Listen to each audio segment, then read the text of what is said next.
बालू उत्खनन के खिलाफ जिला प्रशासन सक्रिय हो गया है और जो अवैध बालू उत्खनन को रोक लगाने के लिए छापेमारी शुरू कर दी है। इसी कड़ी में शुक्रवार को मुफस्सिल थाना क्षेत्र के झरिया गादी में एसडीओ विशालदीप खलको के नेतृत्व में छापा मारा गया, जहां 3 ट्रैक्टर को जब्त किया गया। छापेमारी की खबर पूरे जिले के तमाम बालू घाटों में फैल गई और अवैध बालू उठा रहे विभिन्न बालू घाटों के ट्रैक्टर भी फरार हो गए। बताया जाता है कि बालू घाटों में बालू उठाव कर रहे ट्रैक्टरों का एक बड़ा गिरोह सक्रिय है, जो एक बालू घाट में प्रशासन द्वारा दबिश दिए जाने के बाद सभी बालू घाटों में खबर हो जाती है और तमाम बालू घाट खाली हो जाते हैं। लगातार चोरी छिपे बालू घाटों से बालू उठाव किया जा रहा है। इसकी खबर उपायुक्त नमनप्रीत लकड़ा को मिली थी। नमनप्रीत लकड़ा ने एक टीम बनाकर अवैध बालू उठाव रोकने के लिए भेजा, जिस कड़ी में झरिया गादी को पहुंचे थे विशालदीप खलको के नेतृत्व में एक टास्क फोर्स की टीम और वहां 3 बालू ट्रैक्टर को जब्त किया है,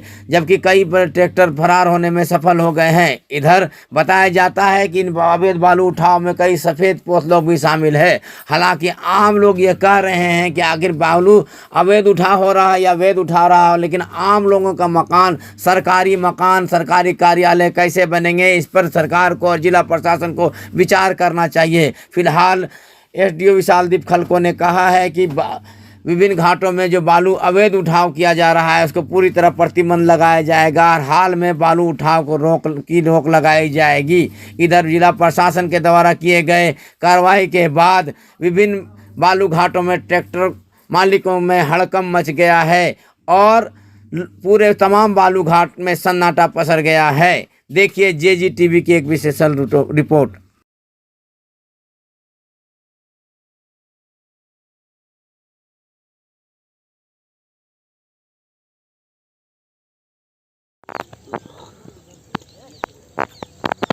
वो नदी है, दूसरी नदी है।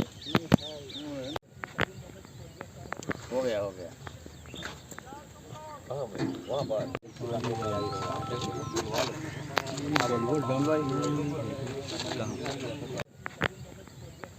हो गया हाँ भाई वहाँ पर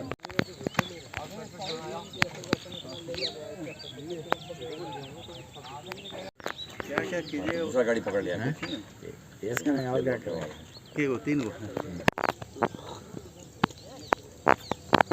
वो नदी है, दूसरी नदी है।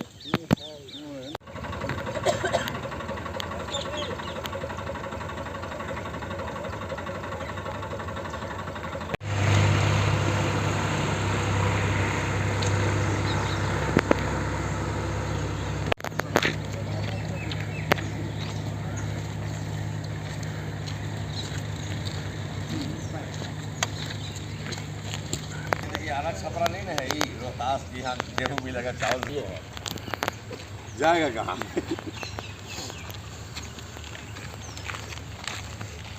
कंफर्म है ना?